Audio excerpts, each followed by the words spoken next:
الشخص قدم لي، ساعتها أنا انجذبت إليه وانجذب إلي ووافقنا، وأهلي وافقوا وأهله وافقوا الحمد لله. بس الولد بالحشد، بس قال لي بعد يومين أني التحق، ما أقدر يعني أحدد موعد خطوبة.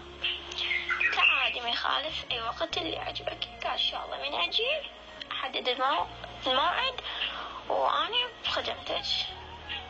قلت له الله كريم، بس قرأوا الفاتحة. راح من بعد أسبوعين اجى حدد الموعد الخطوبة وانخطبنا الحمد لله، تمت على خير.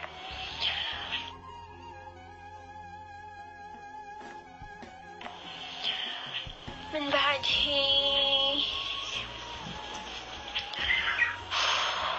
طبعا أنا سكني من البصرة. بعد هو يعني يداوم بالحشيد، يروح ويرجع وما أدري شنو. خطوبتنا استمرت 6 أشهر. من بعد صارت مشكلة بينه وبين الحكومة، وطاحوا وسجنوا 3 أيام. فأنا من هاي خيرته، قلت له يا ابن الحلال، أنا ما أريد أذكر اسمه، قلت له يا ابن الحلال، الحكومة اللي جاي تدافع عنها والحكومة اللي جاي تنطي بروحك على مودها، ولو مو على مود الحكومة، على مود عرض الناس لا أكثر ولا أقل، غيرتك 3. قلت له اللي جاي هسه حاليا أنت اللي تدافع عنهم سجنوك 3 أيام، ايش ترجى منهم؟ ورغم راتب ماكو، يداوم بدون راتب هيك، يعني يروح يداوم بس اسمه بالحشد، بس اسمه يروح ياخذ السلاح وعالساتر.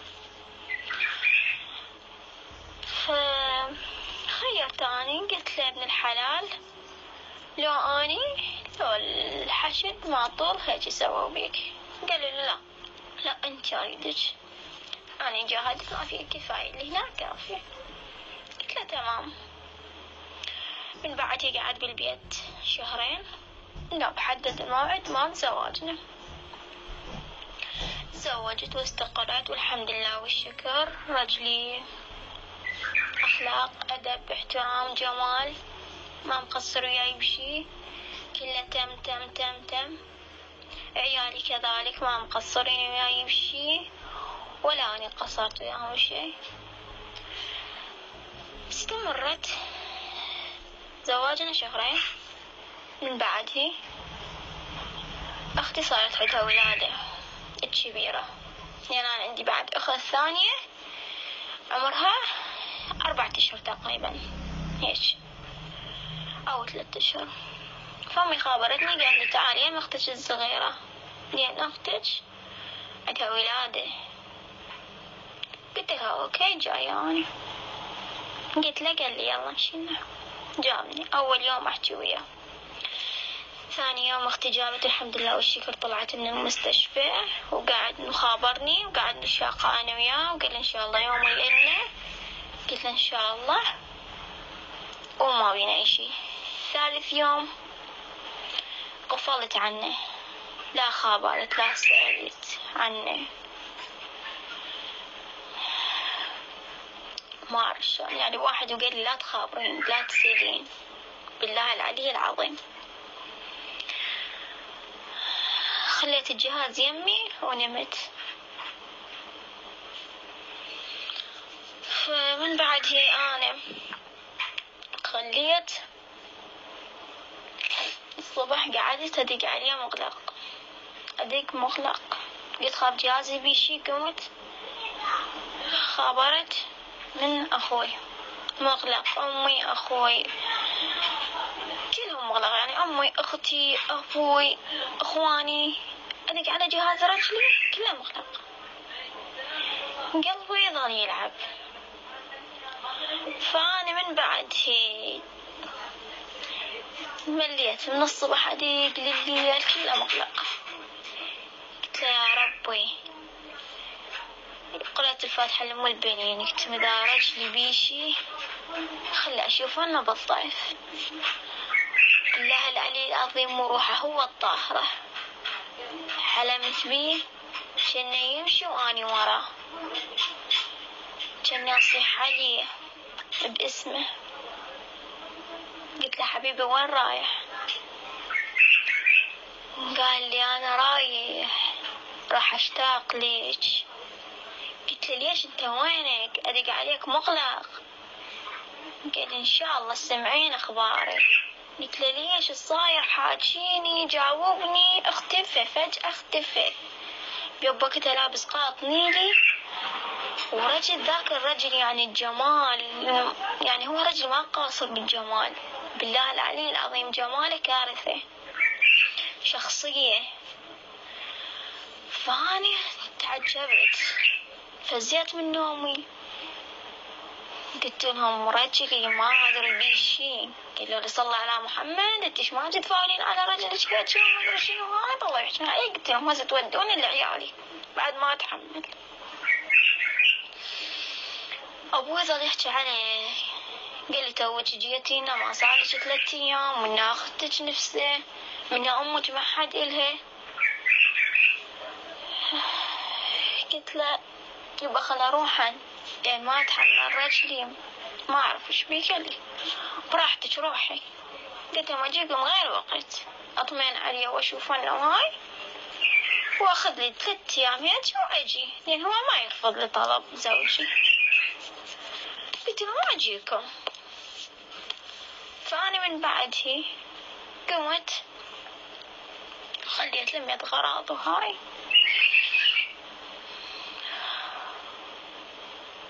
دلعت لي اختي ورحت.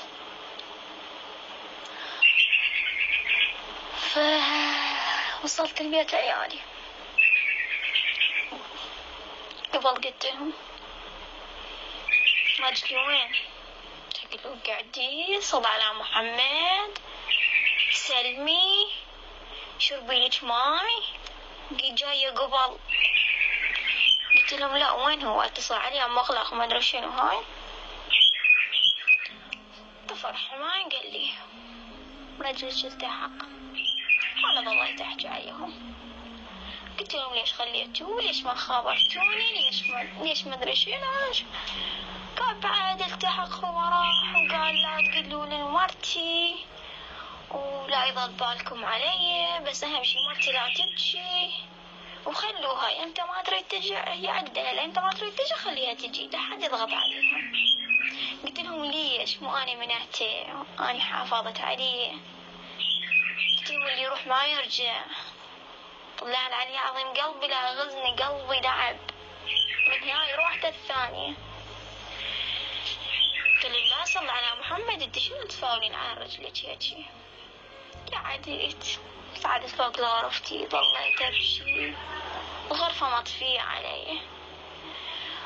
وراها ما طول قصتي لأن الوقت من بعد في وراها تقريبا خذت لي اسبوع دق الموبايل طوعت زوجي الحبيب رديت علي الو الو ما يسمعني. مرتي الثانية اني ما اسمع اسمع صوته بس هو ما يسمعني. الو الو اسمع انه اقول له الو حبيبي وياك ما ادري شنو ما يسمعني. خذت تقريبا نص ساعة ودق. قلت له الو كان سمعني وحكيت وياه وقال لي لا يضل بالك علي وانا بخير وفدوى لا تبكين يعني يدري بي انا دمعت رخيصة عليه. وقال لي فدوى لا تبكين واكلي وما ادري شنو لا تنقهرين عيشي يومك. قلت له شلون اعيش يوم شلون والله ما جاي احس بيوم جاي احس بيوم وش طوله يصير علي من انت مو يعني. قال لي ان شاء الله اجيك وتشوفيني. من بعدها انقطع النت العفو الاتصال بيننا ماكو شبكة اتصل ماكو شبكة اتصل ماكو. شوية وجتنا رسالة كان قال لي حبيبي لا يضل بالك علي اني بخير دي بالك على نفسك. الرسالة مالته الأخيرة وصلتني يوم الثلاثاء المغرب. ثاني يوم مجتمعين كلنا الصبح، قاعدين عيالي وحمويني كلهم قاعدين على الريوق. كان قال لي حماية كبيرنا بعدين، قال لي باكر رجلك يمك، يعني قلت لكم ما اريد اذكر اسمه. باكر رجلك يمك. قلت له شلون يمي؟ بعد له تقريبا 5 أيام يا الله يجيني.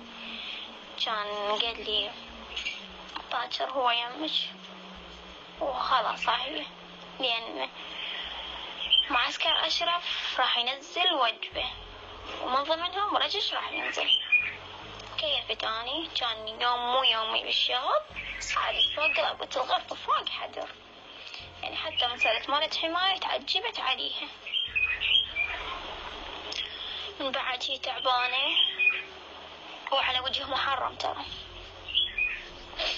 تعبت بعد، ملابس كويت غسلت، الغرفة نظفتها، غيرت الفراش، غيرت الفرشة، غيرت الديكور مالت الغرفة، كل شي غيرت. يعني تعبت من الصبح للعصر، أنا لحد 2 الظهر أنا بس تنظيف الغرفة وتغيرات. من بعد هي غفيت، طلعت ملابسي السود،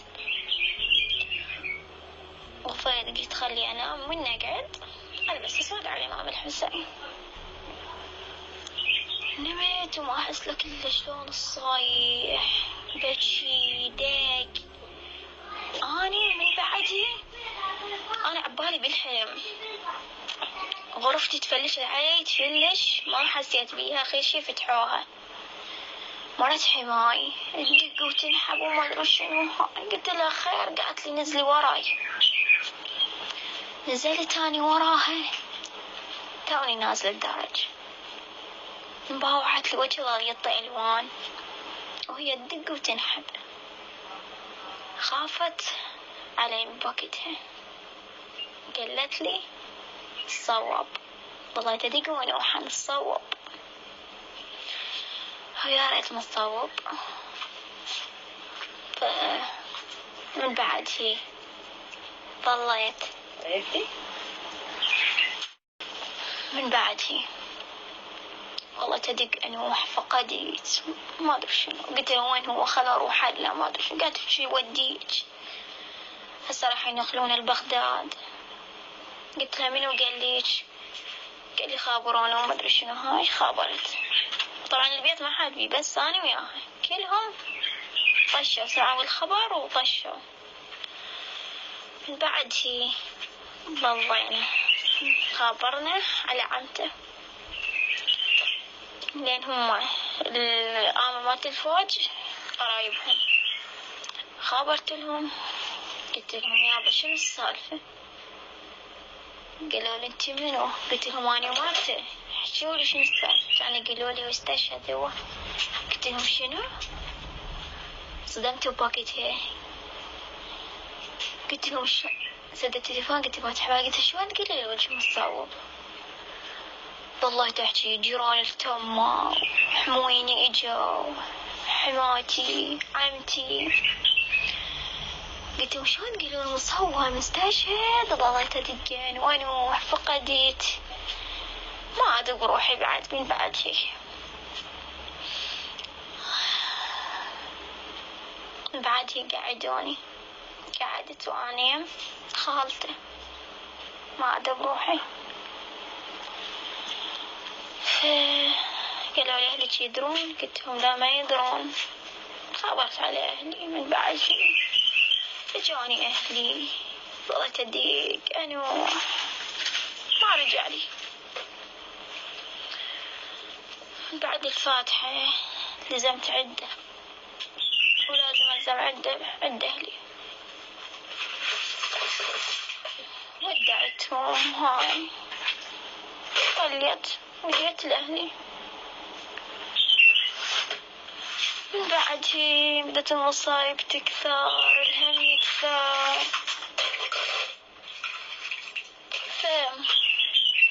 ولا قصة كلش طويلة. من بعد هي خابرونا هيئة الحشد وراها تقريبا بشهر، خابروني، خابروا الوالدي قالوا له عمي الشهيد فلان، قال له نعم، قال له تعال للهيئة. راح أبوي كان يقول له أنت أم زوجته؟ قال له نعم أنا أم زوجته. العفو أبو زوجته؟